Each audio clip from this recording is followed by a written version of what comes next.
From Magic Elizabeth by Norma Kassir. It all began one rainy night at the end of a summer. As if we didn't have enough troubles, groaned Mrs. Chipley. There it goes and rains on us. Sally, clinging to Mrs. Chipley's plump hand, was almost running to keep up with her. The bright feather on Mrs. Chipley's black hat, which had started out so proudly erect, had gradually wilted, and now drooped sadly down the back of that lady's stout neck. Sally's red suitcase, its handle firmly gripped by Mrs. Chipley's other hand, bumped in a steady rhythm against her right leg. But Mrs. Chipley strode purposefully on as if she had no time to notice small discomforts. The two of them had come all the way across the city on the bus, and during the ride the sky had darkened and the street lights had bloomed all at once. High-piling storm clouds snuffed at the light of the round orange moon.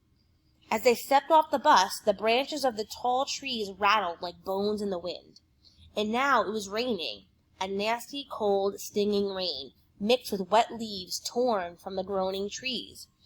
It splashed and flew about them as they hurried along the gloomy street, as if the faster they went, the more they stirred up the fury of the night.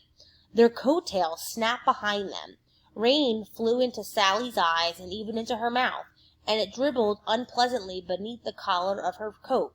Raindrops hitting a large mailbox echoed like drumbeats down the street. Sally's long red hair, fluttering banner-like behind her, gave their small procession a brave look. And yet Sally, at least, was not feeling brave at all. Quite the contrary. "Troubles, troubles," Mrs. Chipley went on, "but it's a lucky thing your Aunt Sarah's come back to town just now when we need her." "I don't remember her at all," panted Sally.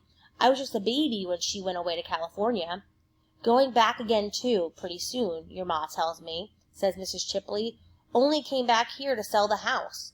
But never you mind, honey," she went on, without slackening her furious pace at all. "She's your own kin, and the only one you have here in town. I'm sure I didn't know what else to do but call her, what with your mom and dad away on the business trip, and we don't want to spoil it for them. It's not as if you'd have to stay with your aunt forever. A few days, and I'll have my daughter straightened around and come back. And it was your own ma left her name in case of emergency." "I wonder what she's like," Sally said. But Mrs. Chipley did not seem to hear her. Now the writing prompt. In the passage from Magic Elizabeth, the author creates a vivid setting and two distinct characters, Mrs. Chipley and Sally. Think about the details the author uses to establish the setting and the characters. Write an original story about what happens when Sally arrives at Aunt Sarah's house. In your story, be sure to use what you have learned about the setting and the characters as you tell what happens next. Once you have read the text and the prompt, please follow these steps. Number 1. Complete the multiple choice activity on the Google form.